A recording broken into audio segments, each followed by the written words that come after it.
Hey, Freedom Seeker, welcome back to another amazing episode today. I'm excited to bring you another awesome guest. I love all of our guests, but especially today's guest because we have a heart-centered mission, and I know you're going to want to stick around for this. If you're an entrepreneur who started your business because you believed it was going to open doors for you, it was going to make a difference, you would have more freedom, right? That's kind of what we're all here for. But now you find yourself feeling stuck and trapped in what Claudia has called the entrepreneurial poverty. What an interesting concept. We're going to dig into that. And then she's going to show you how you can experience more of the balance side of work life balance. All right. So let's dig in. Welcome to the show, Claudia Rucker, who is the founder of Beyond Ordinary Business. Hey, it's Lindsay, and I want to pop in here because I know how overwhelming it can be to get started building an online business.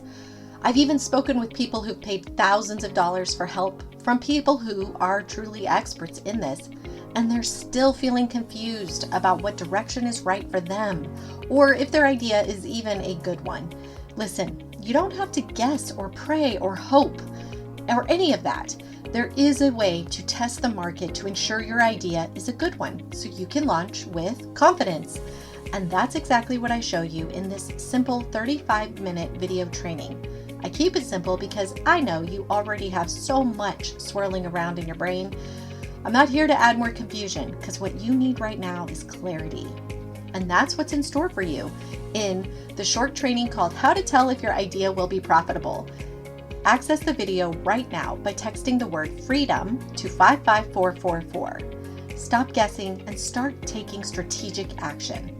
Text freedom to 55444. All right, back to the show. Yes, thank you. Thank you for having me. I'm really excited to be here. My pleasure, of course. I love having guests that are here to share a true message and make the world a better place, because that's really what we're both doing today in this Yeah. podcast. And so I'm grateful that God has put us together for this mission. So please start by telling everybody a little bit about your own story. Yeah, so I come from an entrepreneurial family. My parents owned a restaurant while I was growing up, and I think I started my first business at 16. I was an FFA, and the our chapter leader said, "Who wants to sign up for this competition? You have to create your own business." And I said, "Oh, of course I'm a 16-year-old. I'm seeking significance." And these really amazing FFA mentors, they were so great at helping us grow. Whatever we were missing at home, they gave to us through Future Farmers of America in that program. But it was deeply that the program is deeply based on helping leadership skills.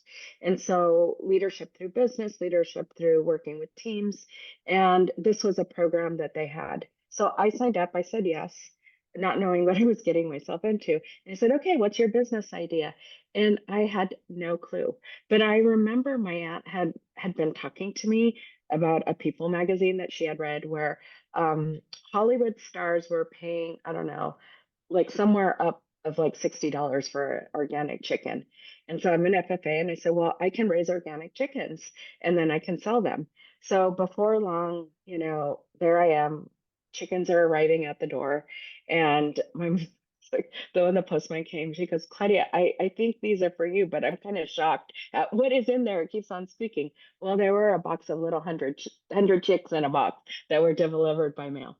That was the first business.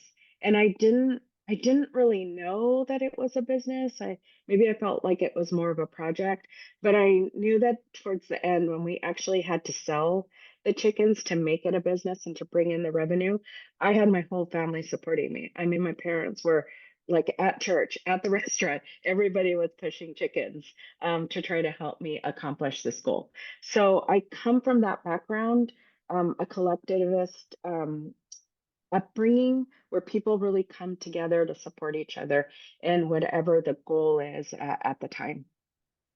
But what I also saw is that because we had that collective perspective, our whole life revolved around that restaurant. Everything, birthday parties had to be held there 7 days a week. And really growing up, I worked from peeling the little green things off of the cherry tomatoes and the strawberries all the way to working as a waitress. And it was just all encompassing when you're a teenager and you really just want to have you see everybody around you having fun. So I kind of equated entrepreneurship with a hardship. And I went to college. I studied um, in Texas at Southwest Texas State, and then eventually got a scholarship and went to school in Switzerland and Oh, studied wow. international business. How fun. It was That was it was probably it was amazing. fun, yes. And we're talking about like early 90s. Yeah. That's when I was there. I received that scholarship and I went to go work for the man who owned the company that gave me the scholarship that was a family friend. And there really I spent most of my early adulthood working for someone as a valued contributor. And he just gave myself and all these wonderful people that I work with amazing opportunities. We worked in the clothing business and we worked mainly in Eastern Europe and in Asia. So for me, I just grew into different roles and position and really there was a lot of self-actualization through that job.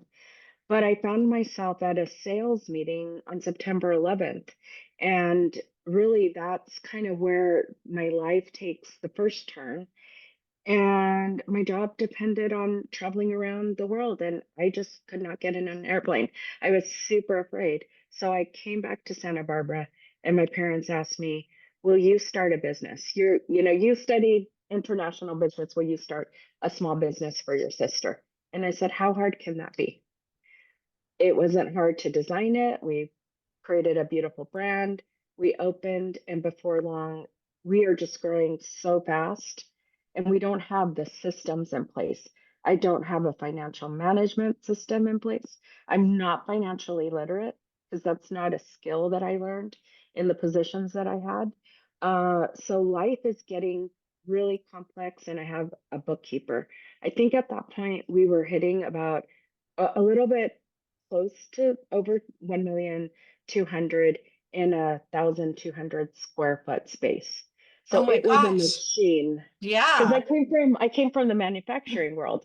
So what I knew were systems, and I knew how to create things like on large volume.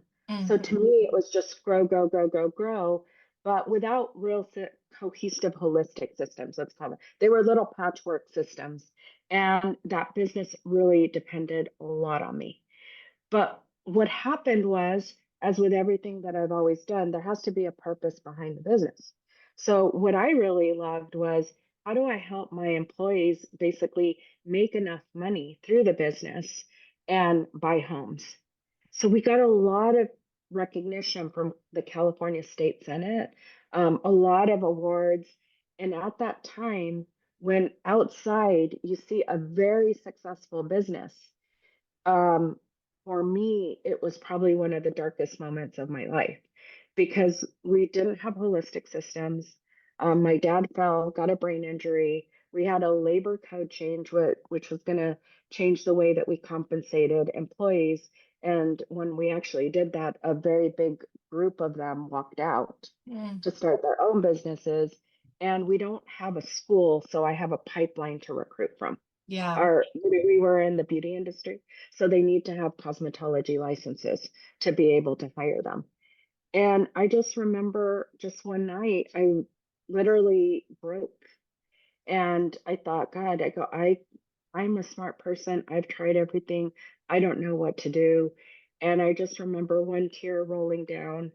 The voice in my head was like I was a gladiator in the Roman arena and I broke.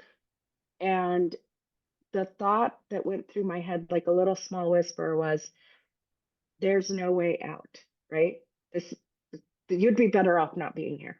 Right? You cannot figure this out. I'm just in overwhelm.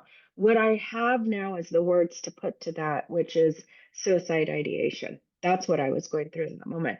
But thank God my husband was in bed with me. He clearly heard me crying and shaking and, asked me what was wrong. And I told him, for the first time I was vulnerable with him and I said, I don't know if I'm up for this. And he said, "Don't worry, we'll figure it out. We always have." and I'm here to support you.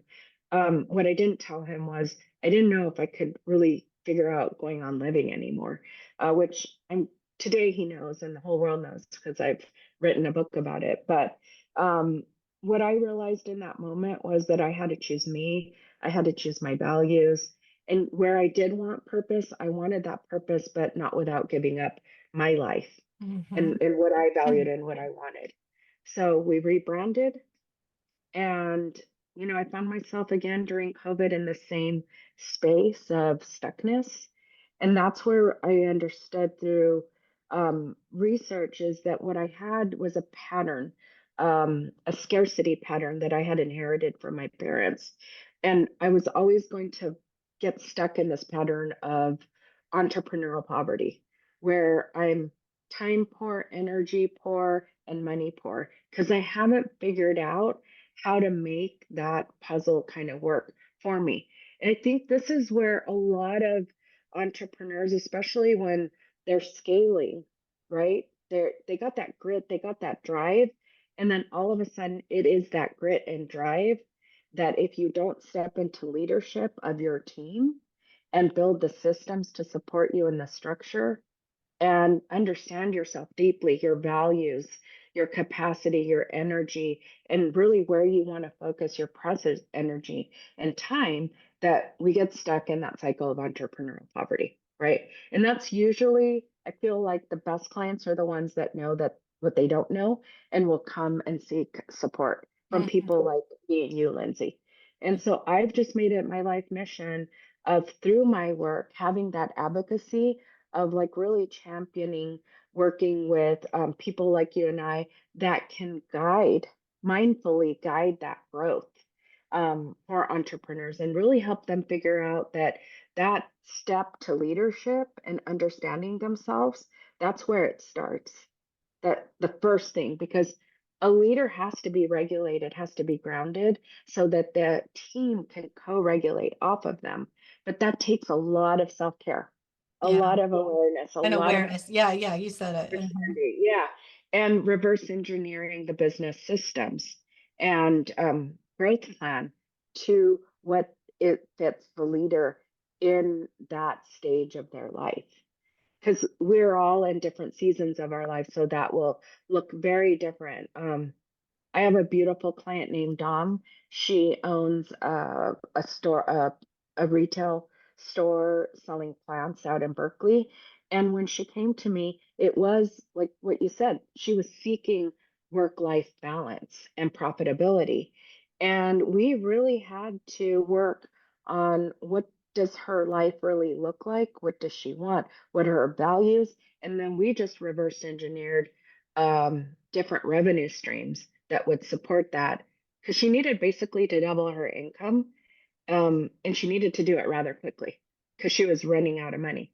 And so we worked diligently, slowly in the very beginning, under helping her understand her wants, her needs, her capacity, and then reverse engineering a business and bringing the business systems. Today, I'm very happy to say she's doubled her income. She's about to buy a business to grow and upscale the revenue quickly, so that she can basically have the profitability that she's looking for.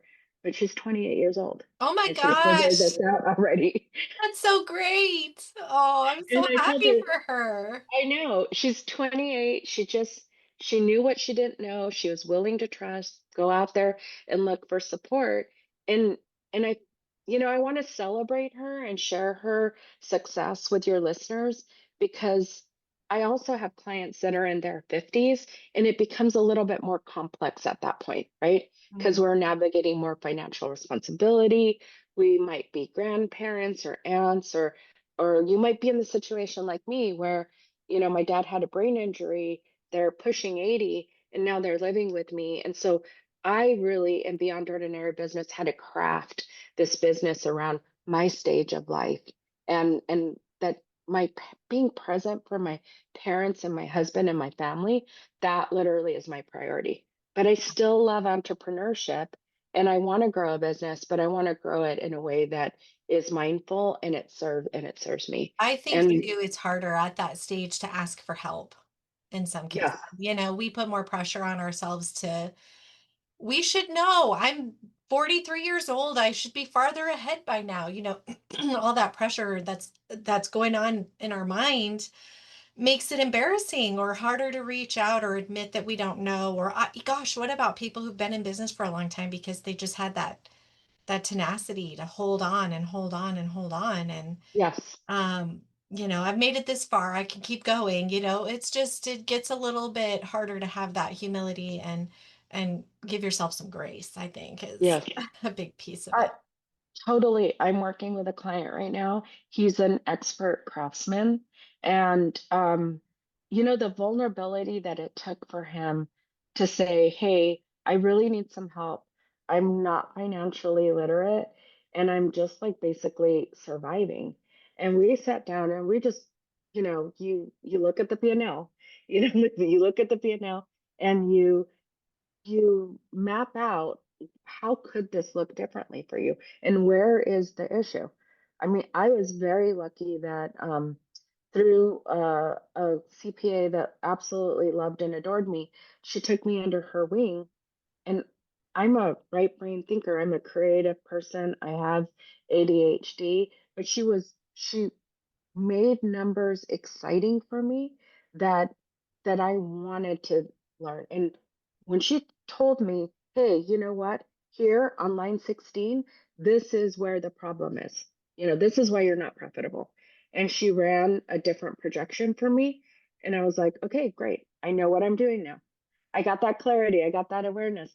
I can do this. I can move forward." So sometimes it's not even a lot of work that you need. Sometimes it's just understanding a line on your P&L that's skewed that is causing, the gross profit to be low. Hmm. Um, and I like to work on revenue and gross profit Hmm. more than trying to kind of what can I say, go in and see what I can cut. Because Oh, right. right? That a business to sustain itself needs a certain expense. And I've seen people who have cut everything and think that that's the way that they're going to be profitable and sustainable, and then come back and just depleted. They're Well, a like lot of one times they're big cutting iceberg. things that are supporting them being able to do their job efficiently, and that doesn't serve. But also at the same time, most entrepreneurs need a quick win. Mhm. And you can, like, I mean, easy one is often they're under pricing themselves, or they're Yes. not packaging it in a way that is a no-brainer offer. I mean, those are easy things Mhm. that you can get a quick win and power somebody to have a little extra cash flow so they can breathe. You create that little bit of breathing room for them. And that's Mhm. so true. Mhm. Yeah. Yeah, yeah. To then come back and look at the systems or yeah, whatever it is that's missing there. You're right. The quick win gives them that hope that they are going to be able to come out like the other end of this and build a business that works for them. Well, and a lot of entrepreneurs get into this bottleneck, like you're saying, that they don't have teams. They're at this point where they want to have teams, but they're not quite sure how to navigate between being a solopreneur with maybe a helper, Yeah. to really having a viable business with people and teams and so on. And there's this big gap. A lot of times they think, well, I need to take out a loan or I need this. And sometimes it's just in the pricing. It's how you're pricing your product, and you can cover your expenses or look at your personnel expenses as a Hmm. as a P&L line on your P&L. And Hmm. they're just not aware or thinking through that. And we just don't always know what we don't know, right? So we make up our Exactly. own story and we do the best we can with what we know. And that's why you and I are here. Help them. We're helping them navigate growth and what does that next chapter look like. And I don't know about you, and I'm just curious. Do you, I mean, I know maybe we call ourselves coaches or consultants or whatever it is, but what would be like, how would you describe what you do with your clients? I'm sure it's not coaching and it's not consulting in the pure sense of what those words mean, right? I mean, a Is lot, to me, it's a hybrid because I Mhm. have found that people need both. Mhm. To me, coaching and consulting is really effective for two reasons. It collapses time and it Mhm. holds you accountable. Those are the Mhm. two main things people hire coaches or consultants for.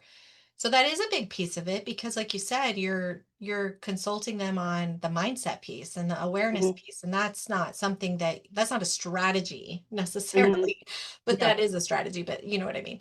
Hmm. And then the other piece of it is that we also build the systems for them, like the tech piece, which is a part where people get stuck. I don't know if that's something you do too, but that I have found is very hard because when I first started, I was only consulting and I found myself like acting like my client's employee because my Hmm. heart felt bad. I'm like, oh my gosh, you're paying me.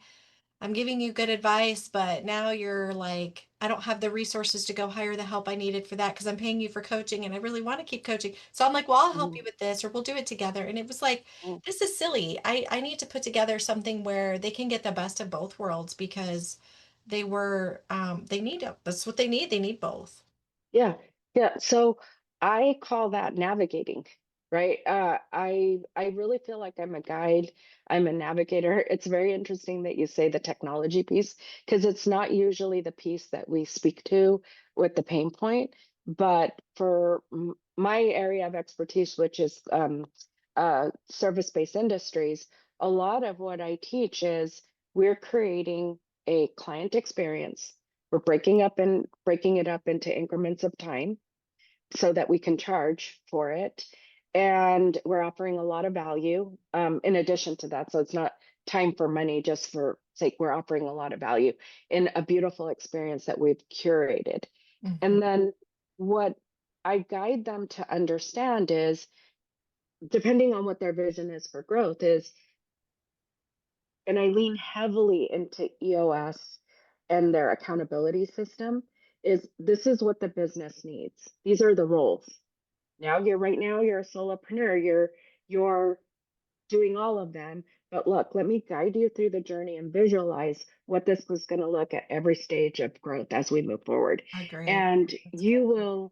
you can leverage fractional support. Even if you're a solopreneur, you can leverage fractional support to actually fill that role as you need to grow, but you don't necessarily have to hire employees. Because I think that is one of the tragedies, right? Is hiring before you really even have the money or the leadership experience. If you could hire fractional, that they are actually partnering with you and you're leveraging their experience and um their skills, then now you're playing. Now it gets really interesting because you're not having to teach somebody and depleting yourself. You're actually working with people who are smart, have life experience, and understand how to use technology to support that client experience, the delivery of the client experience, so you're not lost in all of this tech that Right. actually is not cohesive in helping deliver the experience and giving you the data that you need to be able to make really smart um, decisions. Mm-hmm. That's kind of how I like to walk my clients through. But again, because I want to support them in growing businesses and not getting stuck in that entrepreneurial poverty piece. Right. Because if I can help one entrepreneur stay out of that place, I have like that it I've won the lottery there. Right. Powerful. I love your why. Your mission is so pure and so heartfelt. I just truly, your story really inspired me. It was very compelling. I loved listening to you share. That was awesome. Yeah. So tell me a little bit more then about the balance of energy. I mean, let's dive a little bit into that because you mentioned earlier, um, understanding the balance side and that maybe they might be working a lot right now, but there could be ways that they can experience a little bit of more balance and peace without having to overhaul everything. I mean, that is a part of it, but Mhm. let's get a win, right? Mhm. So Yeah. let's dive into that a little bit more. So the balance side, this is where the mindfulness comes in, and it really is working with entrepreneurs who, most of my clients, they're very ambitious. They are drivers, and they honestly, when we start, they believe that they can like drive success. And they have to a certain point. But at the moment that they want to grow, and most of my clients are going to grow by bringing on team members. So if they have a problem, typically the script through their head is, let me just hire somebody to do this. And because I have this problem, oh, let me just hire another person.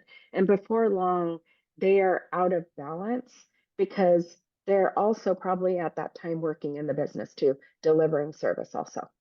So what we're doing is we're coming back and we're really looking at what is your capacity, like from a time energy perspective, and what do you have going on in your outside world that is also going to take time and energy, and being really realistic that having that honest conversation and not lying to themselves that they could do it all, but that this is the amount of time and energy that they really have to devote for that, and reverse engineering the business plan, I'm sorry, the sales plan to that. I think that's the first win.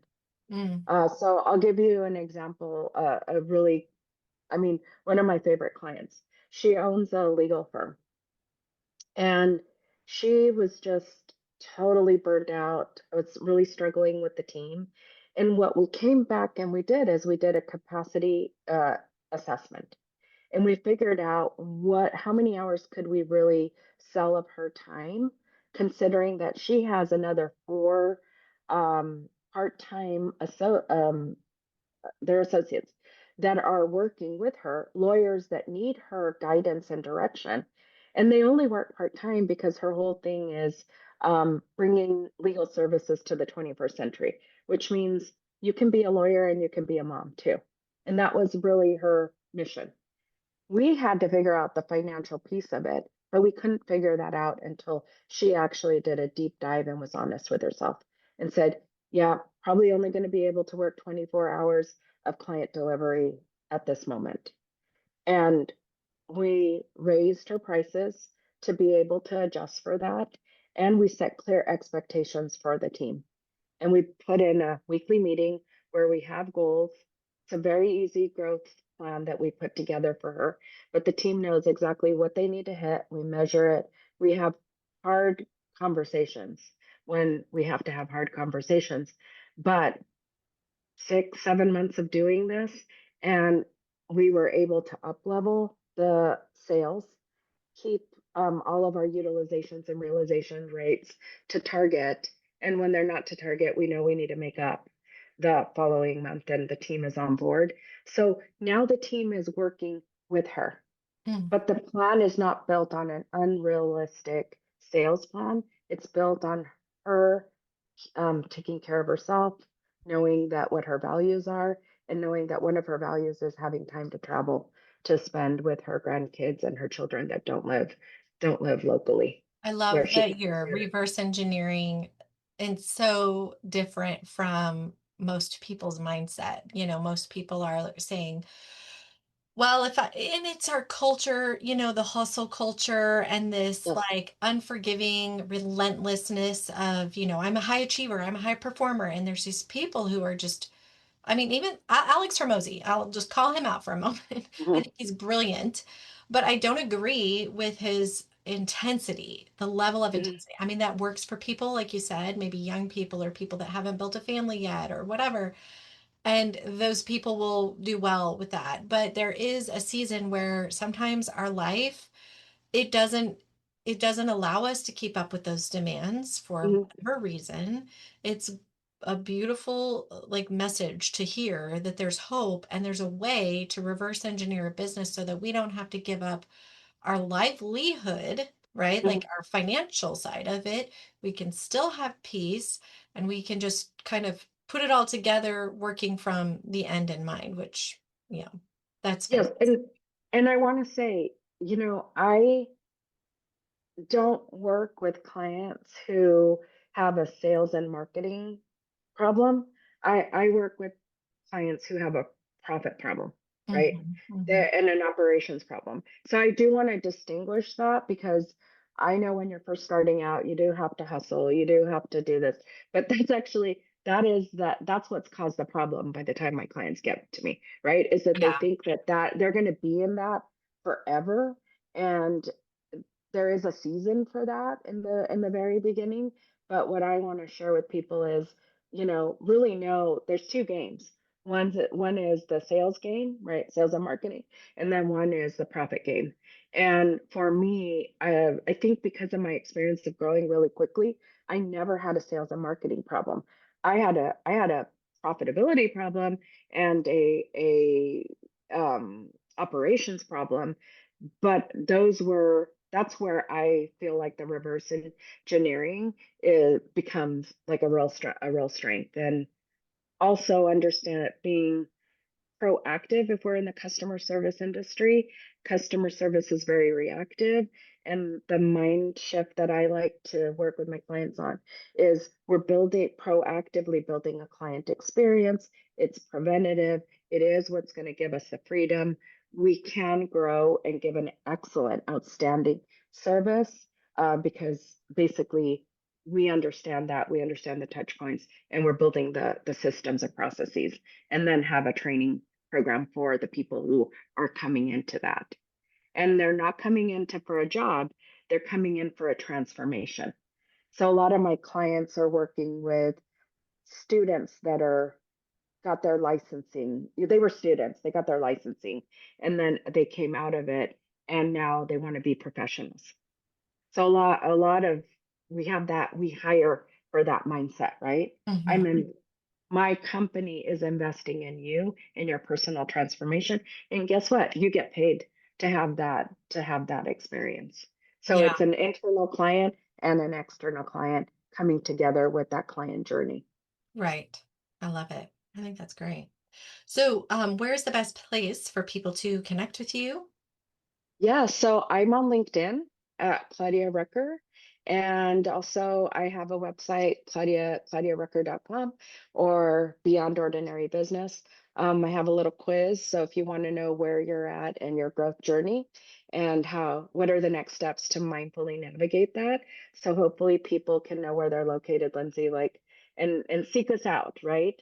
At the right point in their growth journey. And that one is on claudiarucker.com.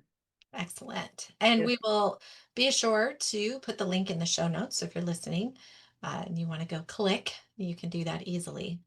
Well, this has been an enjoyable conversation. I know for me, and I'm sure for the listeners as well. And I truly appreciate your focus and your heart centeredness, and you're here to make a difference. And thank you so much. The world needs people just like you. So thank you. Thank you. Thank you, Lindsay.